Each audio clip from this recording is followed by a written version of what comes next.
So a lot has changed at Skylum in recent weeks, and Lumina Neo is officially dead. But it's not all bad news. What they've actually done is they've dropped the Neo and they're only going by Lumina now.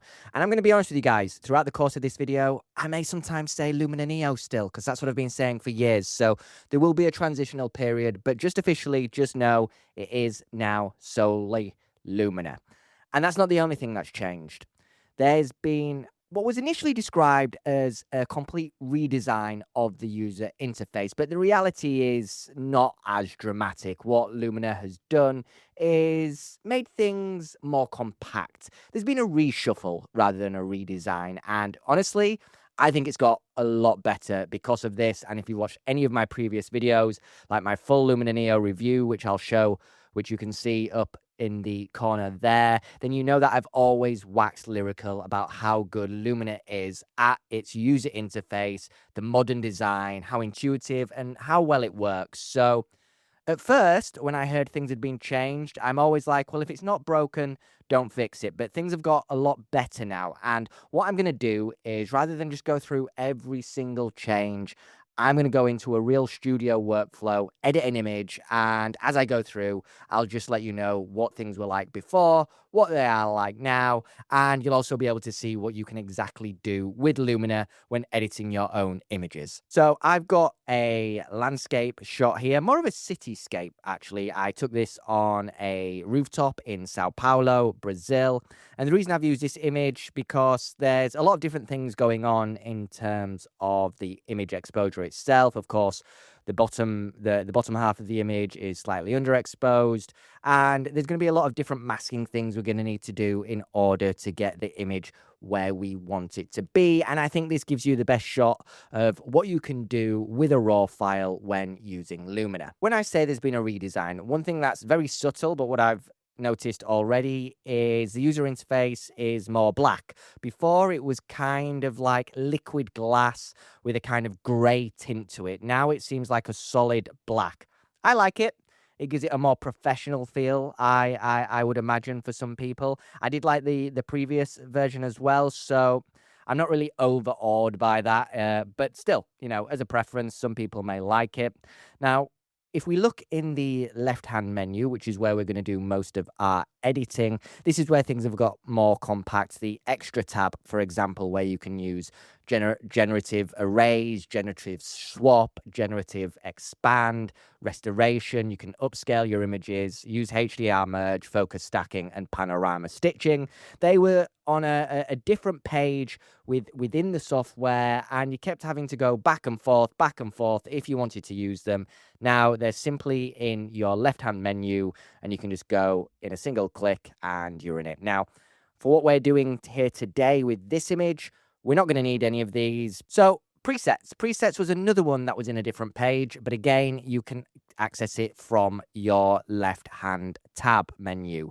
And I'm not really seeing any differences in terms of what's on offer in terms of the presets. I will just if this is your first time seeing Lumina Neo and you are curious, I'm going to go through some of the options, and you can get gauge an idea of what they're like. So for this one, we'll look at big city lights, for example, although there's no lights in this one, but it is a big city. So we've got frosty, city thrills, black and white streets, electric city, street theater. So I quite like these. I think street theater is the best one. And if you are a single click editor, then there's plenty of options with Lumina Neo that you can use. However, we're going to edit an image from scratch with our own editing capabilities, or at least that's the objective.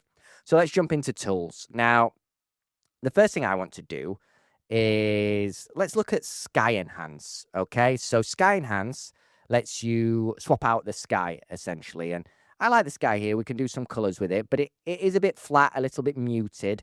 So this image was taken at around about sunset. So if we have something to mirror that, let's jump into this one, for example.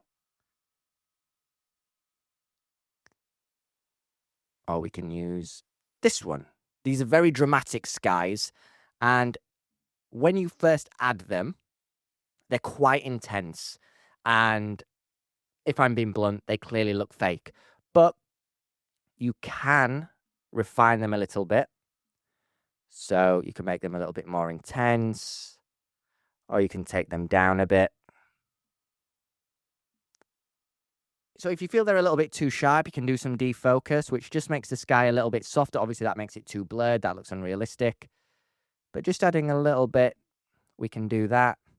I like to add a little bit of more warmth to it for the skies. Take down the brightness. You can also position where you want the sky to be, and I'm just going to take it down just a little bit, just so the piercings of the sun there on the horizon. Okay, so that's sky replacement. That's a cool one to use. So I just want to jump into the develop tab, where we can just do our nitty gritty. So instantly, I'm going to lift up the shadows. I'm going to lift them right up to 100. I'm going to take the highlights down just a little bit. And I'm just going to add a little bit of smart contrast as well. Yeah, I'm really liking that. I'm going to jump into the curve tool, and I'm just going to make a little bit of a curve here. But I'm actually just going to lift up the darks as well, just a little bit. And I'm going to add some sharpness to the image. So if we scroll in, sharpness is really good with Lumina. So you can see there, so that's without sharpness applied, and that's with sharpness applied.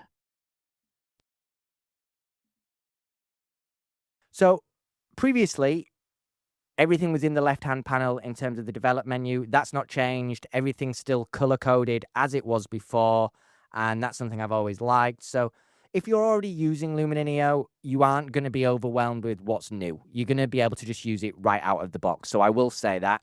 And yeah, it's just made things just a little bit smoother is what we're seeing here. So let's continue with the edit. So I just want to add a little bit of vibrancy. And just a smidgen of saturation. Very much liking that. If we just go into a quick before and after. So as you can see here, we've got a nice cityscape, but it's a bit flat, it's a bit dull. And now it's starting to come alive here as we use Lumina Neo. So if we jump down into the professional tab, we're going to use some dodge and burn. And this is where I'm just going to lift up some of the foliage in the foreground. We've got that lovely greenery in Sao Paulo, which they do call the concrete jungle. And then we're going to darken some as well. I just think just here we just need it to be darkened just a little bit. That's way too much as is, but don't worry, we're gonna come back into that and just lift it up.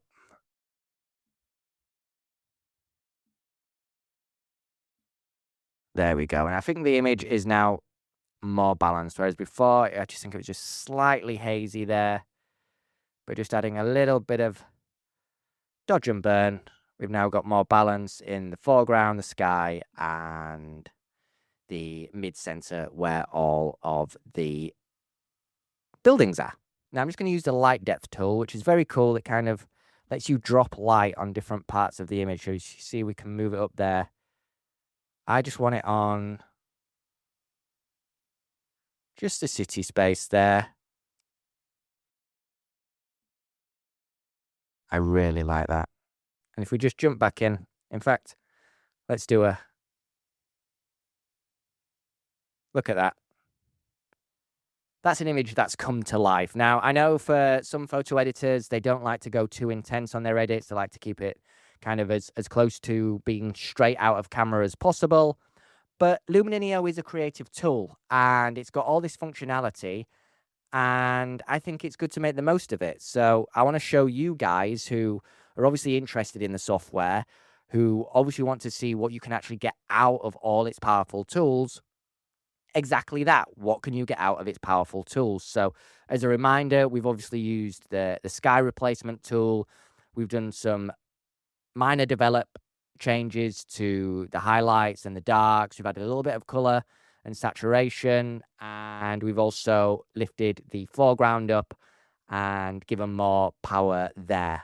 Now, there's another tool I want to show you in the landscape tab, which comes under landscapes, and it's the foliage enhancer. So foliage is your trees, basically your plants and your trees. And if you just lift that up, you can see there what it does is it just adds more color to them. Now, if you go too high, it looks a little bit fake. And also, by default, it's this weird kind of zombie gunge green. I don't even remember Slimer from Ghostbusters. Kind of reminds me of that. But you can change the foliage hue, and that's exactly what we're going to do now. So we're just going to make it a little bit warmer towards the yellows and oranges, and that immediately looks a lot more natural.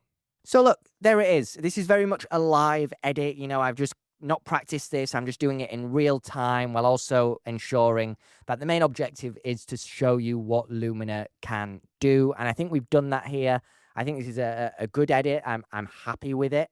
I may tweak it, you know, if I had a little bit more time and I was a little bit more relaxed. But look, if I wanted to give you something from the new Lumina rearrange, we'll call it, rather than redesign, is it's simplified and it's easier. And I just think that's the main thing that photo editors are looking for. As someone who's tested pretty much all of the photo editors out there, some of them are very complex. So if you're a beginner, if you're someone who wants something quick, easy, reliable, then this is what Lumina Neo can do for you.